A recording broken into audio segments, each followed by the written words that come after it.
Hey everybody, welcome back to my channel, The Other Guy in a Canoe. I recently made the name change to the OG in the Canoe in the new year just to kind of shorten the name up a little bit. I've been recently watching some hot tent videos to try and get myself through the winter until the next canoe season, and I looked into it and they're pretty expensive, so I figured there was a way that I could do it to make it affordable, seeing as that's not something I'm going to be doing every weekend. So I looked into a collapsible ice fishing shelter. I found one on liquidation that was, pretty much a double, which is what I kind of would like to have, like size-wise, for 2-3 people. And I decided that I was going to make my own hot tent stove. So anyway, I made it. I filmed it. I'll just zap through the video. It was just me in my garage or my workshop building this stove. It didn't take me too long to do, and I just finished testing it with Edgar today, and it really worked really well. I have a couple of minor adjustments to do on it before I actually try the overnight in it, but yeah, that's about it. So anyway, so here's the hot tent stove build that I did in my garage and with the test burn. Alright, hope you enjoy. Okay, so welcome to my shop, everyone. This is my garage where I build my tables and various furniture out of steel and hardwood, or hardwood, various types of wood. So essentially I just cut up my metal and bent it up at work for the hot stove. Had all major machinery there. I have my welder and my compressor and stuff like that here, so it's nice to have access to the shop at my full-time job to do stuff like that. So I have what I believe to be about 16 gauge steel. So this is going to be the top. My cutter is a little bit bigger. I'm going to round the corners off, and then cut my stove, my hole for my stovepipe, and I should give it up plenty of room to cook on and whatnot. I have the floor, the sidewalls here. That I just kind of put a 90-degree on, and I'm going to weld it back on, and then I'm going to cut the hole in the plate that I cut from the front for the door, and then pretty much I'll probably just wing it and see how it looks and what I want to add to it. So I'm pretty much just going to do it. I'm going to let the camera roll, and then as I edit it, I'll just either put captions or other things that might be possible questions that maybe I'll answer in advance. So here we go. I have my stove jack tent on order from Amazon, but it could be here anywhere between now and the end of February. So hopefully I'll get it sooner than later. But yeah, so here we go.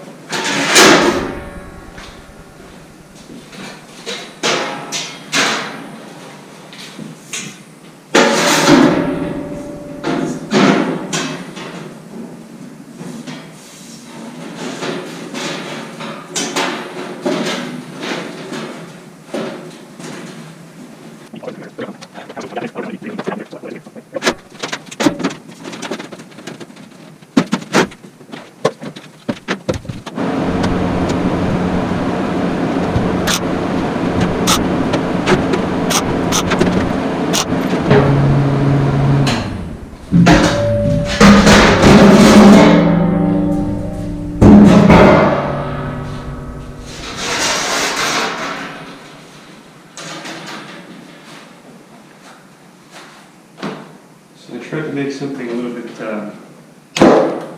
bigger. Dimensions of the stove are 14 by 14 by 2 feet. Essentially, like I said, I wanted to have enough room to cook on top, and 6-inch stovepipes are a lot cheaper than the nesting ones for actual hot stoves. I'd say it's like good, even less than half the price. I'm not even going to need it, but they're about $9 a length, up 2 foot. With the configuration I have in my head, to come up with one that has the damper in it, and then 90-degree and out with 2 sections of 4 feet. But I'll see how the chimney looks outside.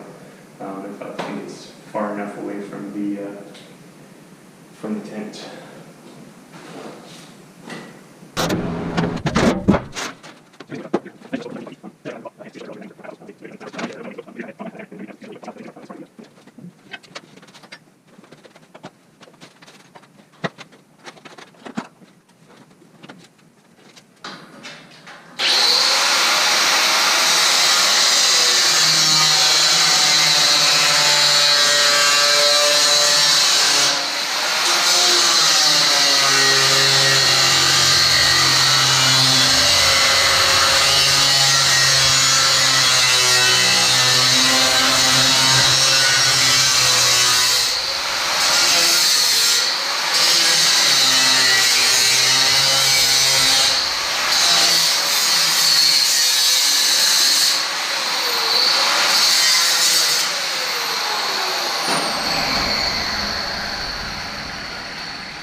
Essentially just rough cut the door. I'm going to clean it up more square afterwards. I left a place down here to put an air trap. So I don't know if I'm going to go with a slide or a little door that opens and closes. Like I said, just more or less doing it on the fly. So.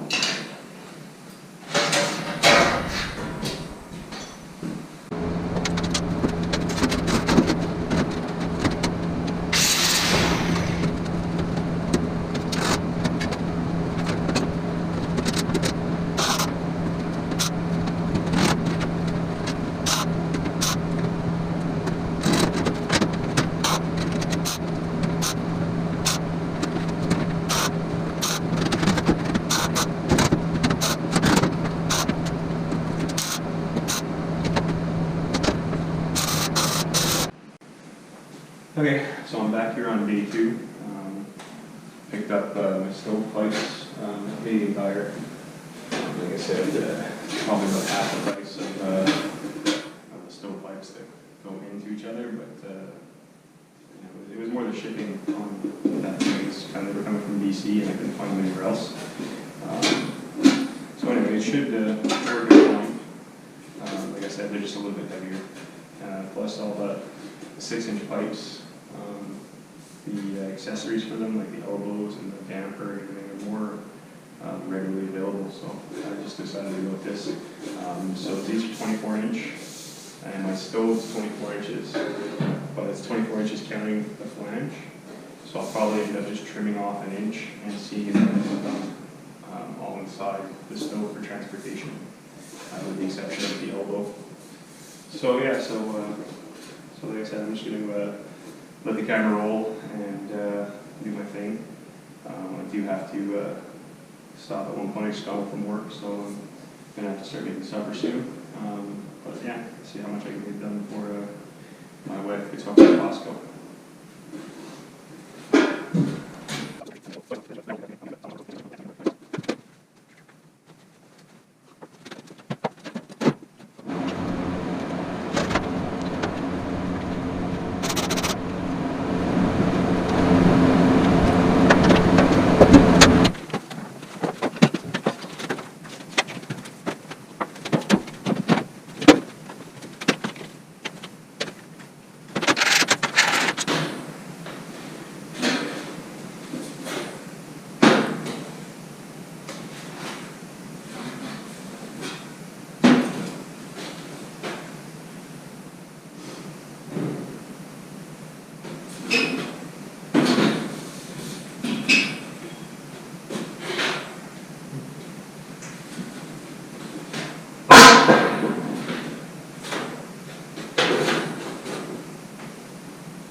Okay, so by welding it on both sides, it actually controls the warp of the metal, because when you weld on one side, even though kind of distributed the heat, you flip it over and you do the same thing, and it kind of battles against itself to stay as straight as possible. It's still not going to be perfectly straight like when I started, but yeah, so essentially I got a pretty good seal between the collar and the pipe, and I'm just going to clean up the inside of this.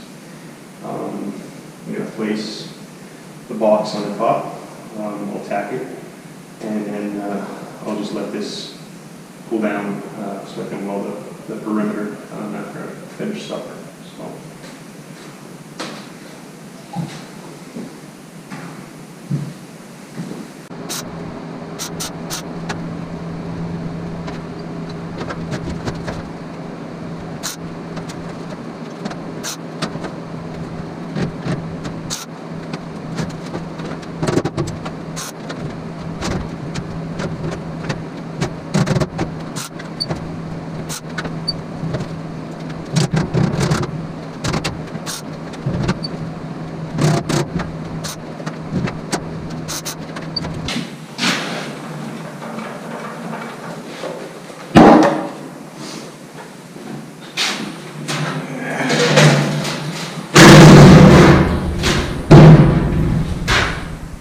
So essentially I got the box welded up everywhere.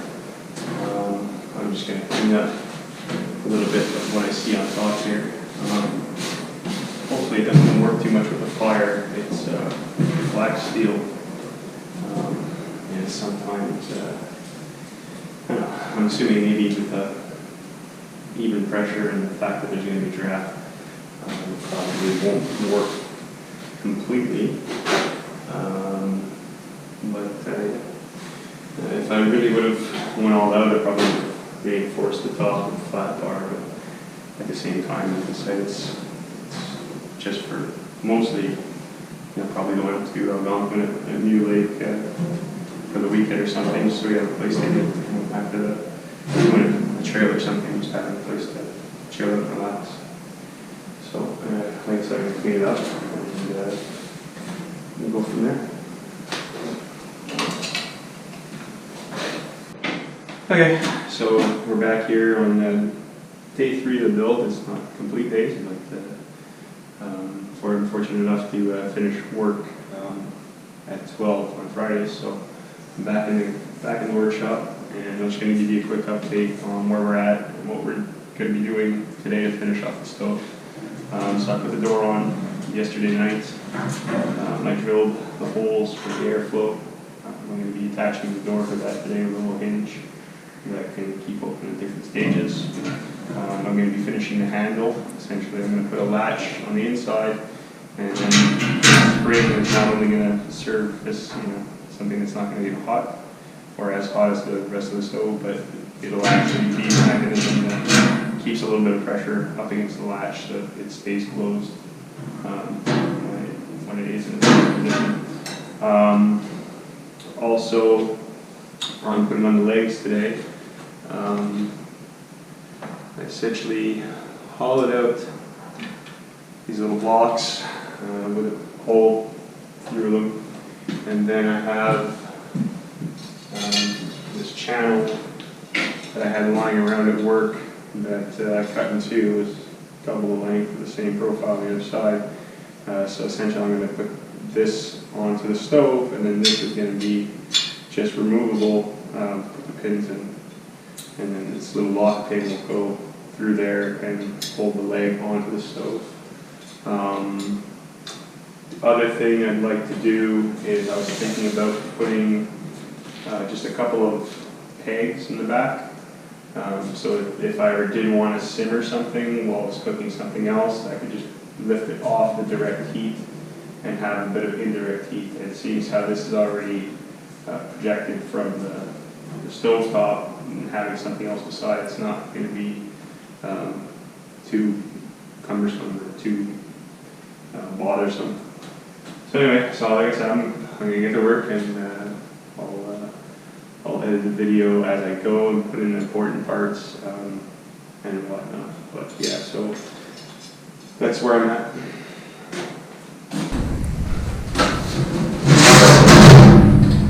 Okay, so here's what, like I said, a little damper vents.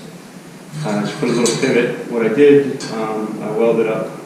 Well, actually, I drilled and tapped a screw hole for just to have a pivot, and then I welded in the back so that way this is not going to move and it'll never come unthreaded. And this way I'll be able to grind as well to be able to go all the way flush up against the holes, vent holes. And then I just put notches so that way I can keep it open, or if I want I can open it all the way. I saw this on another stove, I can't remember which one it was, but I thought it was a really good idea, especially since how I'll be able to put enough wood in this, I'm pretty sure, to get through most of the night. And if I can slow down the burn, then it'll still put off heat, but I won't have to worry about waking up every couple hours to stoke the fire or to put more wood in. And like I said here, essentially what I did, the spring that acts as the heat barrier for the handle also push it in, and it has this little latch on it. So I adjusted the length of this, and that way when I close the door, it keeps it as snug as possible to the actual wall. I still have some gaps here, but I think it's more because my doors warp a little bit, so I might try and just torque that a little bit in. The thing about working with thin metal, especially when you're trying to get it done quickly, is that you don't have the appropriate amount of time for it to cool down and whatnot. So like I said, to me, this is essentially just for fun, and it's not something I'm going to use on every weekend basis. It's just something different to do in the winter. So yeah, so that's about it. Just make sure my door closes. This closed.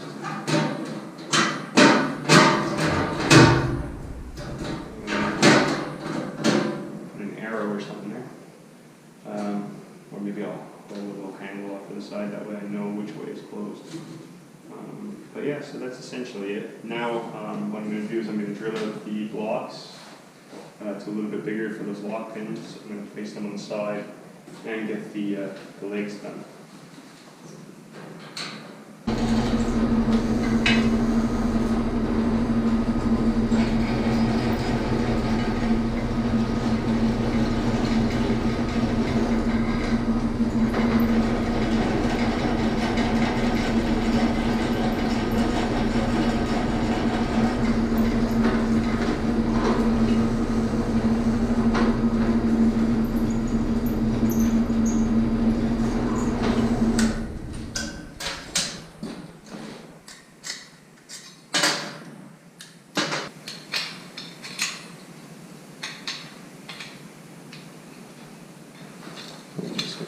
And rolled it onto the stove, and yeah, there we go.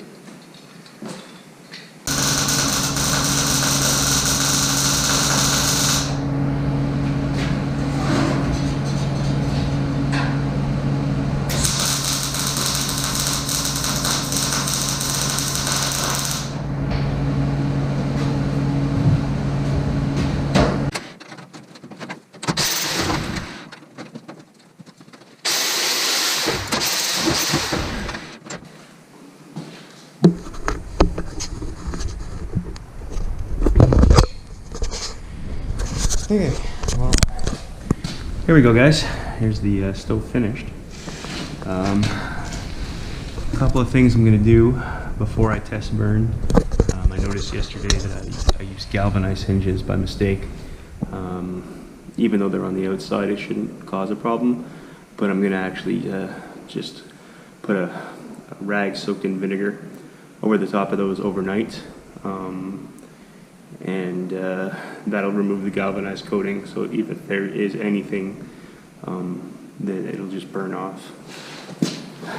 So yeah, so hopefully I'll be able to get my 4 pipes in here. I won't be able to put the adjustable shoulder, but it will work with the 4 pipes, I think, as soon as I cut off a bit of length. So like I said, this all very adjustable, and there we go. So I think the legs worked out really well. Yeah, can't wait to try it.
Something?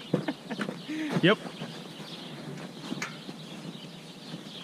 So here we are, me and Edgar trying to put it together. Well, Edgar trying to put it together. There's no instructions, man. You're in my head.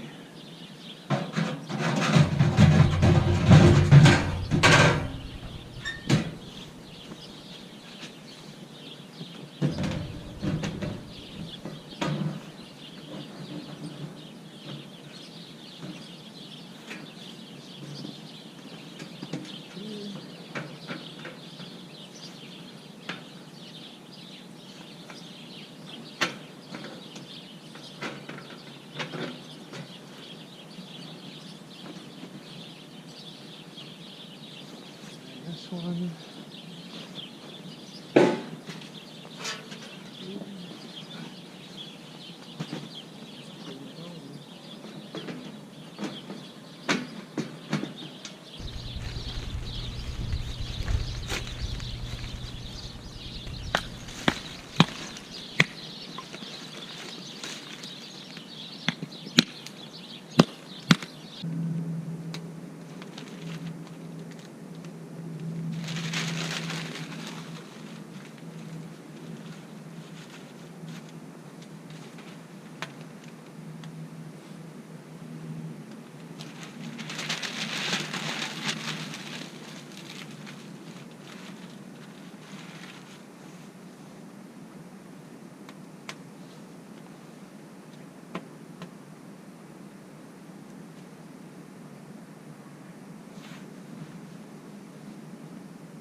Okay, so here we go. We get the fire going in there.